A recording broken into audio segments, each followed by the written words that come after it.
आज कैसर बट अमीर बिलाज कत्ल के बाद उनके साथ खड़ा हुआ है। कल तक इनकी दुश्मनी थी आपस में। जेल में उनकी मुलाकात हुई तो उन्होंने टीपू भाई को कहा, भाई किस केस में, मतलब कि एक मर्डर में अंदर थे ना। शाह आलम मार्केट के अंदर एक बड़ा रोब और दबदबा होता था उनका। यार हम उनसे मजाक करते थे, इतना मजाक करते थे, वो हमारे आगे बोलते नहीं थे। टीपी बट गोगी बट की दुश्मनी उनके साथ थी। एक गंदे तरीन शख्सियत का इसने किरदार अदा किया। फिर आपके प्रोग्राम में देखे मैं क्या क्या नंगा करूंगा।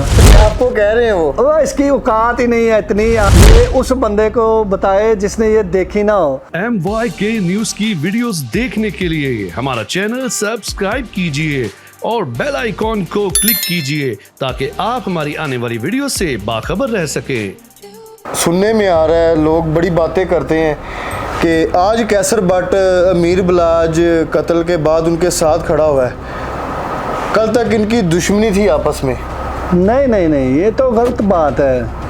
हमारी तो शुरू से मोहब्बत का रिश्ता, उस घर से कोई दुश्मनी वाला तल्लक नहीं था। कैसे बरसब अमीर बिलाज और टीपू टकाउला के साथ आपका कैसे रिलेशन? बाबर भाई जेल में थे, ठीक है। और जेल में टीपू भाई के दो, अल्लाह उनको जन्नतुल फरदौस में जगह अता फरमाए, वो भी दुनिया से रुखसत हो चुके, टीपू भाई भी हो चुके।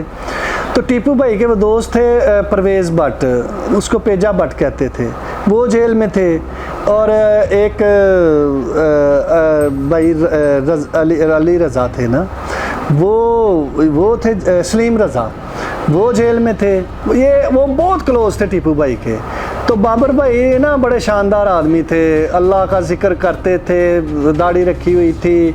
और उन्होंने जेल में मुलाकात हुई है। जेल में उनकी मुलाकात हुई तो उन्होंने टीपू भाई को कहा, बाबर भाई किस केस में, मतलब कि एक मर्डर में अंदर थे ना। तो उन्होंने फिर टीपू भाई को बताया ये लड़का बहुत अच्छा है, ख़ानदान अच्छा है, आप भी दुश्मनदार हो, ये भी दुश्मनदार है, तो आप इनसे अच्छा तल्लक बनाएं।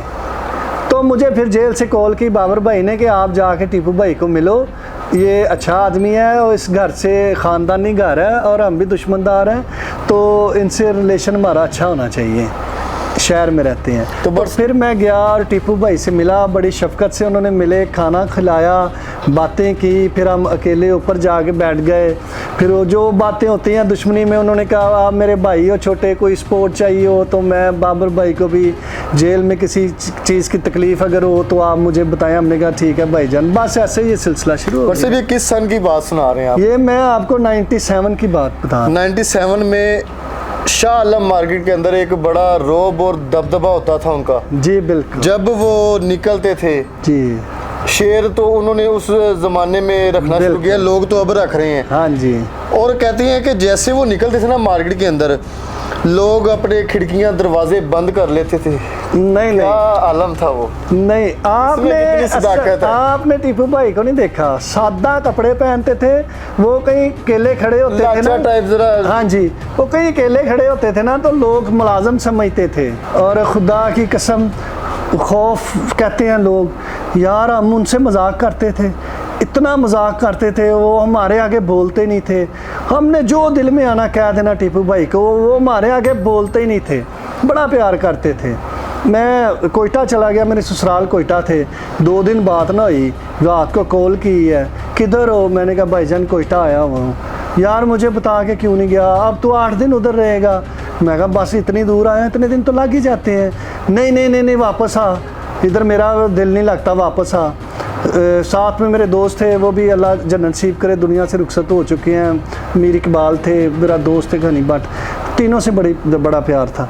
वापस आओ वापस आओ, वापस आए। क्योंकि वो जब सारे दिन की थकन से, परेशानियों से फारग होते थे रात को 11 बजे 12 बजे, फिर वो हमें बुलाते थे, फिर हम गपशप लगाते थे, वो हंसते थे, खुश बड़ा होते थे ना।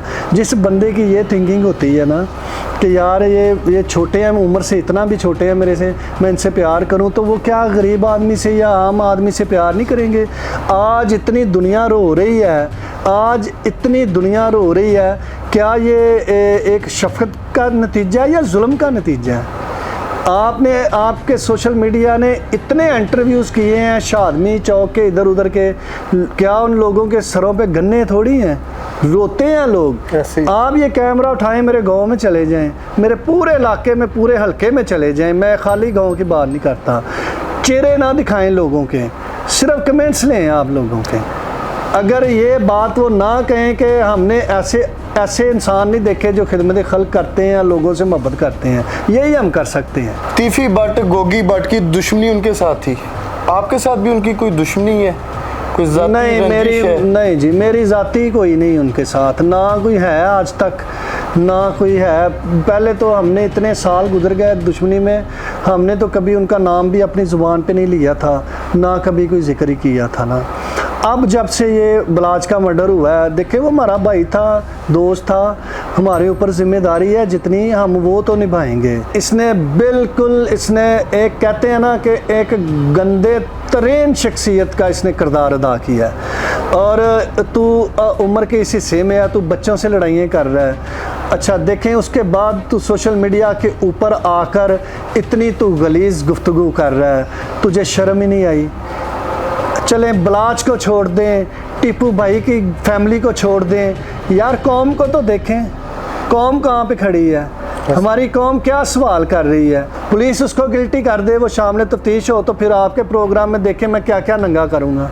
सच्ची बात सर? हाँ जी बिल्कुल ऐसे ही। तो अभी आप समझ रहे हैं कि इसके केस को मेरी बिल्कुल किसी की ज़ात पे कोई मेरी कोई रंजिश, कोई मेरी अपनी दावत किसी के साथ नहीं है, क्योंकि हमने इसलिए न्यूज़ से क्लियर कर लिया ना। आपकी मेहरबानी है, ये बातें क्लियर होनी चाहिए, कौम ये सुनना चाहती है। बट साहब अभी जो आपका दुश्मनी का सिलसिला है तकरीबन किसी के साथ नहीं है, सबके साथ जी जी क्लियर है जी बिल्कुल। बलाज के मर्डर से हट के सब, बाकी सबके साथ। बलाज से हट के मतलब बलाज का जो मर्डर हुआ उसके मुल्ज़मान जो है ना, उनसे उनको छोड़ के बाकी मेरी पूरी दुनिया में किसी के साथ नहीं है, कोई दावत नहीं है। क्लियर मतलब कि आप इजीली घूम फिर सकते हैं कि गनमैन फिर भी ज़रूरी है? नहीं, ये जिस दिन से ये बलाज का मर्डर हुआ है ना, पहले तो मैं अकेला ही फिरता था आराम से, बड़ी एक खूबसूरत गनमैन रखने पड़ रहे हैं। बड़ी अच्छी ज़िंदगी, वो ज़िंदगी थी जो थोड़े अरसे के लिए मुझे मिली, तो अल्लाह का शुक्र है वो हमने महसूस तो की है ना। हमें पता तो है ना अकेले फिरना कितना अच्छा है, और अकेले फिरना ही ज़िंदगी है वो देखिए। लेकिन ये आपको पता है वो चोर है, वो चोर दरवाजे से आता है, तीफी भट्ट मकार आदमी है वो तो। अच्छा देखें, हमारे भाई मार दिए, हमारे भतीजे, बलाज भतीजा ही था, भतीजे मार दिए, तो वो हमें कोई गुस्सा नहीं। हम इसका चेहरा जो बेनकाब करते हैं सोशल मीडिया के ऊपर, वो इसको गुस्सा है। ठीक है, ये कहते हैं यहाँ इसको भी मरवा दूंगा। यार अल्लाह माफ़ी दे, ये इसकी इतनी, आपको कह रहे हैं वो इसकी औकात ही नहीं है इतनी। अल्लाह के हाथ में ये चीज़ें हैं, ये उस बंदे को बताए जिसने ये देखी ना हो। मैंने बचपन से ये चीज़ें देखी हैं, की हैं, खुद की हैं, करवाई हैं, ये सारे मामलात को चलाते आ रहे हैं। तो ये हमारे इसकी बातें जो हमारे तो ये पास से भी नहीं गुजरती ना। ज़रूर आपने भी हमें कमेंट सेक्शन में अपनी राय से ज़रूर आगाह करना है। इसी के साथ अपने होस्ट आमिर भट्ट को इजाज़त दें। अल्लाह हाफिज़।